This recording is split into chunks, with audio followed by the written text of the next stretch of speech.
Hi there, everybody. I'm State Senator Justin Chenette from my home office, which I know a lot of people are getting accustomed in this new normal that we're living in.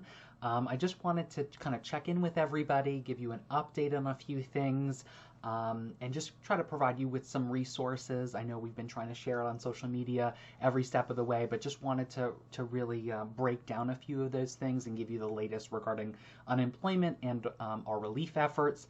And just so you know, like on a 30,000-foot level, I'm here to help. I'm here with you, going through this and experiencing this with you. You can call me anytime. This is the reason I give out my personal cell phone, 207-590-3266. You can call me, you can text me anytime. Facebook, message, Twitter, Instagram, email, you name it. I work for you. This is your seat. I've always said that, but especially now during this public health crisis, it's so important that we stay connected and that you have the information you need to make informed decisions about yourself, your health, and your family's well-being. Let's start with unemployment. I know this is frustrating. As somebody who was not deemed an essential worker myself, and I just want to also say that everyone is essential, just for our mental clarity, I think it's really important to understand that this is a complicated system, and obviously a lot of people are trying to take advantage of it. Just to kind of give you a sense of the call volume coming into the Department of Labor, one day alone we had 250,000 calls into the department. There is no amount of staff that can handle that kind of call volume. So just to keep that in perspective, I know it's frustrating. I know people are trying to call every single day. A couple of things that the department has instituted recently I think is going to make a dent and help. Number one, they've extended the call times 8 a.m. to 3 p.m. daily, Monday through Friday. They've also instituted basically like an alphabetical system to, again, try to cut down on the number of calls per day so that you can actually reach a human being and talk to them. That's the goal. And so A through H, so last names beginning A through H, should call on Mondays. I through Q should call Tuesdays. And R through Z should call on Wednesdays. Thursday and Friday is open to everybody. Try to first call on your designated day. And then obviously Thursday and Friday is open to everybody. And this is really, try not calling the department unless you absolutely have to. And the reason why I say that is it bogs down the whole system, especially if it's like a simple question. And what I mean by a simple question is maybe you got locked out of your account. By no fault of your own, technology happens sometimes, right? Or you forgot your password. What you want to do first, if you think it's like kind of a simple fix or just a question about how the process works, try the Maine Career Center first. That would be my suggestion. We have a York County office in Springvale. Here is their direct number. You want to call your county's office number. And so for York County, here's the number.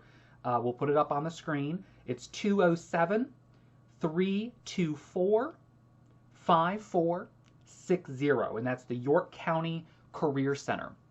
And they have been triaging a lot of the calls on behalf of the department. They've been trained by the Department of Labor to answer a lot of questions. They've helped a lot of people with locked accounts in particular, but also just if you have a question, don't call the department unless it's specific to your case, like you have an error message on Reemploy Me account, or it says to call the department. Obviously, you want to follow those instructions very carefully, but try the Career Center first and then the department. Emailing the department multiple times on the same thing is not going to achieve a good outcome. Email once on one topic. Same thing with calling. You want to, obviously with the calling, if you have to go through the department, you want to try as frequently as possible, but try not the mornings. Like right when the office opens, that's not a good time because everyone is calling the department at the same time. If you have already applied for unemployment, I think it's really important to make sure you're following all the instructions very carefully. This is like every time I log in, because I have to go through this too, I feel like it's an IQ test that I'm failing. Okay, so I totally hear you on this. But you want to make sure you cross the T's and dot the I's, because one small mess up will kind of blow it up. Okay, particularly when it comes to your requirements. if you've already applied and you've been approved for a state level benefit, you have to file weekly certifications. I keep getting calls and emails from constituents saying, I've been approved, but I haven't gotten the money. And my first question is usually, have you been filing your weekly certifications? No, got to do that. And in some cases, if you hadn't been doing it, you might have to start the process over again because it might be too late. They give you like a window of opportunity to file some backdated weeks if you haven't done it, but up to a certain point, if you've missed it, you might have to start the process again. And basically, weekly certifications is, did you get any income for that designated benefit week? Could be an odd job, right? If you're self-employed, you would put that into odd job category. Maybe you got one client or one thing that you did or whatever. You want to make sure you file those weekly certifications. There are video explanations of the entire process. I would just Google it. Google like Maine unemployment videos. They come up. That's my way of the Maine.gov system. Google it, go find those videos, and those videos I find are really helpful. In terms of overall updates from the department, if you do not follow the Maine Department of Labor on Facebook, do it now. They post daily, if not more frequent, updates regarding what they're working on, the latest regarding benefits expansions, latest initiatives, things that you need, helpful resources and tools. Follow them on Facebook. They will probably be answering your question if they haven't already on their Facebook page. The labor commissioner has been great throughout this process. She's even done like live Facebook Q&As, so follow that page. For those of you who are self-employed, I understand the anxiety being self-employed myself. We cannot take advantage of the system yet. Okay, as many of you know, Congress did pass the CARES Act, expanded the unemployment benefit system for self-employed, sole proprietors, and independent contractors, 1099 contract workers, gig economy workers. This is about 100,000 plus individuals in the state of Maine. I mean, everybody I know has a side gig, if not their main job falls in this category. And so many of us are following this process very carefully. Just because Congress passes something doesn't mean it's a magic wand and it happens instantly. One of the hiccups in this process was Congress passed it, I believe, like March 27th. It was a Friday. We didn't receive any information from the federal government in terms of implementation of this because the states have to implement it. It's not from the feds, but the feds regulate it. They have to provide the necessary implementation tools and information in order for the states to do it. We didn't receive it until last week. And so that was a major delay in the process. And that's why some folks were like, I'm going to apply right after Congress passed it. If you were self-employed and have applied up until this point, you've probably been denied, right? Because the system cannot take your application yet. And the reason for it is self-employed individuals, and I put myself in that category, they weren't paying into the system, the unemployment system, and it seemed like this is something that we're going to have to talk about down the road, was really not set up for folks not paying into the unemployment trust fund. And so as a result, the system cannot take the applications. And so a couple things have to happen. The department is working around the clock on this. They've added 100 new staffers, mainly on the phone lines, but also working on these implementation strategies. The department has to work with a third-party vendor regarding the reemployment system, the Reemploy Me on the website. It's not a department initiative. It's a third-party vendor that's responsible for that web platform, and it's a company that works a multi-state approach to the Reemploy Me system. And so they're working with a third-party vendor to overhaul it, but they also have to come up with what's the criteria. For some of us, we don't have a steady income coming from our single-member LLC, for instance. It may be sporadic. How do you determine the benefit amount? How do you determine the criteria for determining that benefit threshold? That's difficult. For some of you who might own like a hair salon, that might be more of a steady income they can look back to. Maybe it's 6 months, maybe it's 14 months, maybe it's 18 months. There's a certain month threshold that they look back at. But maybe the last couple of months haven't been great. How are they determining that benefit?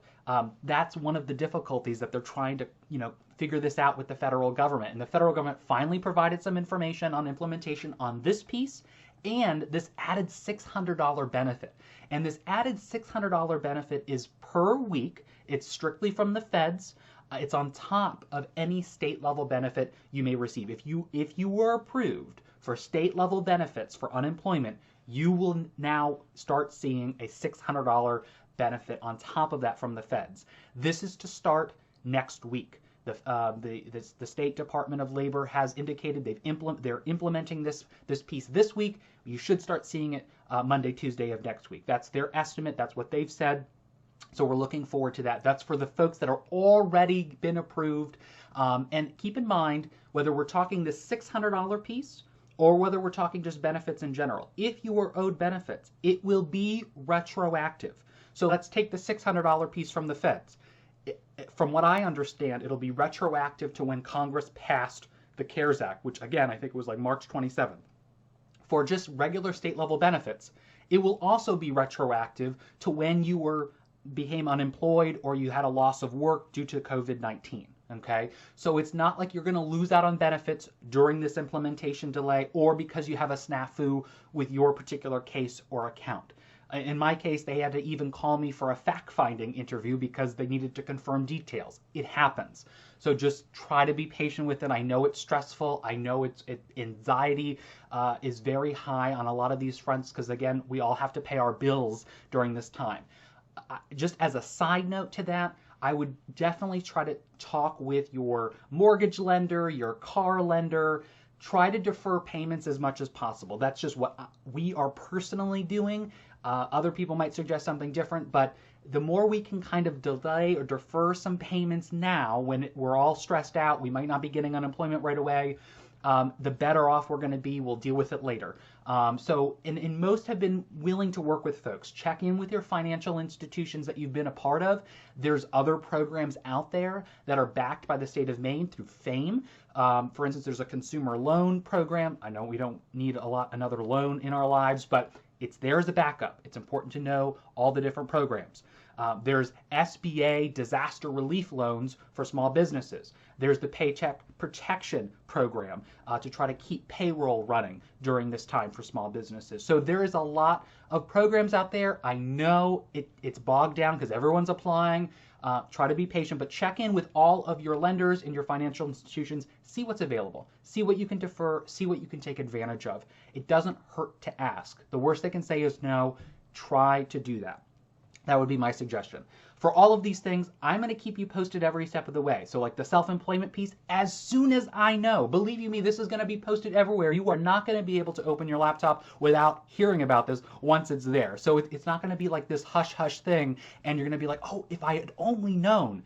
Everyone's going to be talking, the media, I'm going to be every legislator is going to be posting about it, the Maine Department of Labor. That's why it's just really important to follow all of our pages on social media. We're going to be sending out email blasts. If you're not connected already to my legislative email blast, let me know. I'll add your email. We want to keep you updated every step of the way. So I know this video has probably gone on way too long, but I wanted to give you an update regarding unemployment, what I know now, what are my suggestions.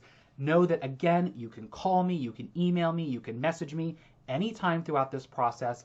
I'll keep you updated every step of the way. And again, we probably have to do a couple more of these videos to kind of walk through some of the things because things are changing literally on a daily basis. I have so many Zoom meetings in a week that it's hard to keep track, but we are in constant communication with Governor Janet Mills and her administration. We have weekly chats with the Labor Commissioner regarding all this unemployment information and implementation, in addition to local relief efforts. So we are managing this crisis as best we can. We are working with the governor's office, who's running point on all of this, working in consultation with public health officials. Quick shout out to all the frontline workers in the healthcare field and our first responders for all the things that they do to keep us safe. It's so important that we stay home to save lives. At the end of the day, that is what this is about.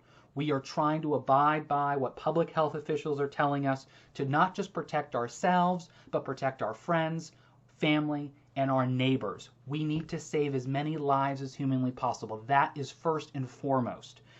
So thanks for tuning in. Contact me if you need me. I am here for you. I hear you. I am with you every step of the way. Stay safe and stay healthy.